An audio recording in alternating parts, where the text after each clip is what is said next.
მადლობა რომ გამონახეთ დრო ამ ვითარებაში და იღებთ მონაწილეობას ჩვენს ეთერში. Გვითხარით პირველ რიგში თქვენ ძალიან ინტენსიურად ავრცელებთ ინფორმაციას, საყურადღებო ინფორმაციას, მათ შორის რასაც უნდა მიაქციონ ყურადღება ადგილზე დიასპორის წარმომადგენლებმა, ხომ? ლაშა, ამაზე მითხარით რა როგორია ადგილზე ვითარება და შემდეგ გადავიდეთ უკვე ზოგად სურათზე.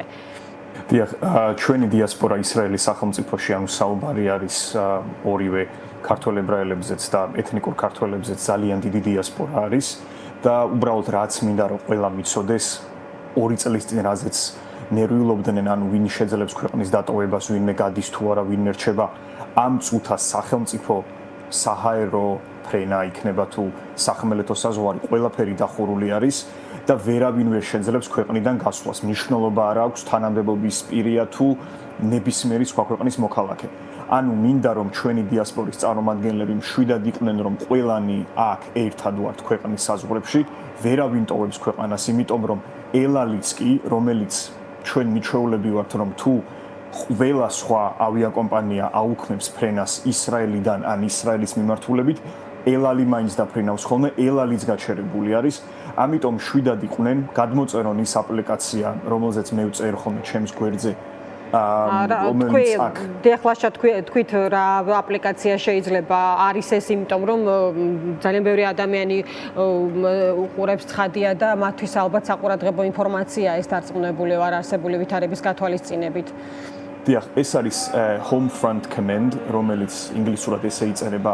Apple Store-ში უნდა შევიდნენ, იქიდან უნდა გადმოიწერონ და ამ აპლიკაციაზე Homefront Command ამ აპლიკაციაზე შემოდის ნებისმიერ წუთს, როდესაც რაღაცა განახლება არის, მოდით მე ჩემს ტელეფონშიც ვაჩვენებ, აქ ვინც უყურებენ ახლა ჩვენი დიასპორის წარმომადგენლები, აი ეს აპლიკაცია გამოიყურება ესე. აქ არის მითითებული ის ქალაქები, რომლებშიც ჩვენ ვცხოვრობთ და გვაწვდიან ინფორმაციას ავტომატურ რეჟიმში იმაზე თუ რა ვითარება არის კონკრეტულად ჩვენს რეგიონში. თქვენ იცით რომ ისრაელში ძალიან განსხვავებული ვითარება არის ხომ, აი ამ სარეკეტო იერიშები იქნება თუ ნებისმიერი სხვა დაძაბულობა, ხშირად სამხრეთი უფრო მეტად ზარალდება, ჩრდილოეთში უფრო მეტი პრობლემა იქნება ხოლმე, თუმცა ამ წუთას ყველანი ერთ ნავში ვსხედვართ და თავარია რომ ეს აპლიკაცია გქონდეთ გადმოწერილი და მაქსიმალურად დაიცავით ის უსაფრთხოების ზომები, განსაკუთრებით იცოდეთ სად არის თავშესაფრები. თუ დადგა საჭიროება თავშესაფრებში შესვლის, ძალიან გთხოვთ, ნუდებთ სელფებს, ნუიღებთ ვიდეოებს, ჩადით იმ თავშესაფრებში, იმიტომ რომ რკინის გუმბათი, როდესაც ანადგურებს რაკეტას ან დრონს, მისი ნაწილები, რომლებიც არც თუ ისე სუბუქია, ცვივა ჰაერიდან იკრებს ძლიერ ძალას, როდესაც ეცემა დედამიწის მიმართულებით და ძალიან ბევრი შემთხვევა, როდესაც ნეიტრალდება რაკეტა, თუმცა მისი ანასხლეტი კლავს ხოლმე ადამიანს. ლაშა, ასამდე ისრაელის მიმართულებით ასამდე გაშვებულ დრონზე არის საუბარი, ხო? ეს ხარ ბოლო ინფორმაცია, რასაც გავეცანი. ნუ ვითარების სირთულეზე ისიც მიუთითებს რომ ისრაელის თავდაცვა ეხა ბოლო ინფორმაციით ამბობს რომ ეს მხოლოდ დასაწყისი არის და ცხადია კიდევ უფრო საყურადღებოა ვითარება იქიდან გამომდინარე რომ აი ჩვენ ახლა ვნახეთ რა იყო შეერთებული შტატების პრეზიდენტის განცხადება, ასევე გავრცელდა ბოლო ინფორმაცია დროიტერზე დაყრდნობით შეგვიძლია ვთქვათ რომ ბირთვული მოლაპარაკებიდან გადის ეთიშება ირანი აი ბირთვულ მოლაპარაკებებს. მანდარცებულ სურათზე აი რისი თქმა შეგიძლია ხომ რაღაც გამესმის პერიოდულად არის ხოლმე უკიდურესად დაძაბული ვითარებები და ჩვენ არაერთხელ გაგუშუქებია და გვისაუბრია, მაგრამ ეხლა რა არის განსაკუთრებით საყურადღებო, როგორ ფიქრობთ?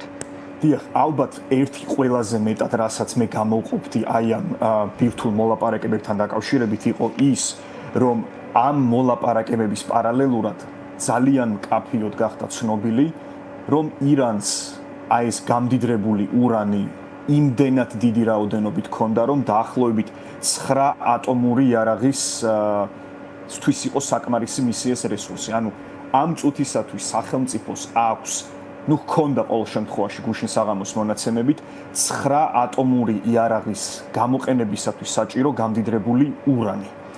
ეს ყველაფერი ამაზე მუშაობა მიდიოდა აი ამ მოლაპარაკებების პარალელურად, ანუ ერთი მხრივ თითქოს აი ესე მედიისათვის ინფორმაცია გამოდიოდა, რომ საუბარი მიდის იმაზე, რომ არ უნდა გრძელდებოდეს აი ამ ატომური იარაღზე მუშაობა, თუმცა იმაზე უფრო აქტიურად მიმდინარეობდა მისი მომზადების პროცესი, ვიდრე ეს ნებისმიერ თუნდაც გასულ წელს ან მანამდე ჩვენ გვახსოვდა.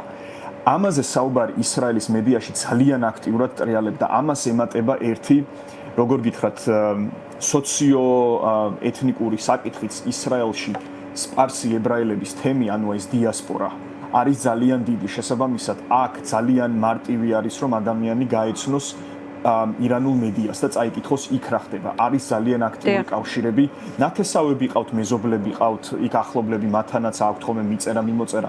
ამიტომ აი ამ პროცესზე, მართლაც დაუშვებელ პროცესზე, აქ მუდმივ რეჟიმში მიდიოდა ინფორმაციის განახლება. ამას ემატება ის, რომ ირანის თავარი სტრატეგიული ამოცანა არის ისრაელის სახელმწიფოს ბოლომდე განადგურება. ანუ აქ არ არის საუბარი ურთიერთობების დალაგებაზე ისრაელთან, რაღაც გაუმჯობესებაზე.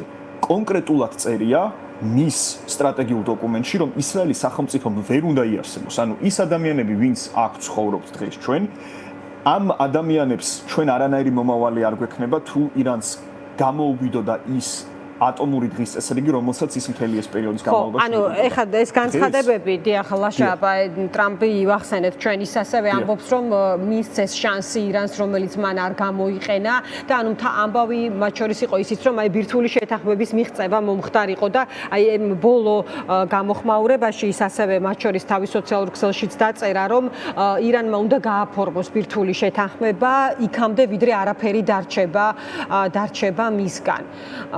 ვიდრე არაფერი დარჩება მისგან, ანუ ეს არის ის საკითხი, რაზეც ვერ ხდება შეთანხმების მიღწევა და ამის პარალელურად თქვენ იმაზე ამახვილებთ ყურადღებას, რომ კიდევ უფრო მეტად ხდებოდა გამდიდრება ადგილზე ურანის. დიახ, შეხედეთ მისი ეს დღის წესრიგი, ანუ ნახეთ, ირანი არ არის სახელმწიფო, რომელსაც ბირთვული იარაღი სამშვიდობო მიზნებისათვის უნდა. ეს არ არის სახელმწიფო, რომელსაც ატომური იარაღი უნდა იმისათვის, რომ დაიცვას თავი, იმისათვის, რომ რეგიონში იყოს უსაფრთხოება და ასე შემდეგ. მისი დანიშნულება არის ისრაელის სახელმწიფოს განადგურება, 7 სხვადასხვა ფრონტიდან მიდის თავდასხმა იმ სახელმწიფოზე, რომელ სახელმწიფოშიც მე ვცხოვრობ და ყოველდღე უყურებ აი ამ რეალობას, თუ რამდენი მხრიდან მოდის თავდასხმა ამ ქვეყანაზე, შესაბამისად, მასთან მოლაპარაკებებზე საუბარი, მასთან დისკუსია და დიალოგი იმდენად, როგორ გითხრათ, არაფრის მომცემი იყო იმ ფონზე, რომ ერთი მხრივ დიალოგში მონაწილეობდა და მეორე მხრივ გამდიდრებულ ურანზე კიდევ უფრო აქტიურად მუშაობდა, იმისათვის, რომ ქონოდა უფრო მეტი ატომური იარაღი.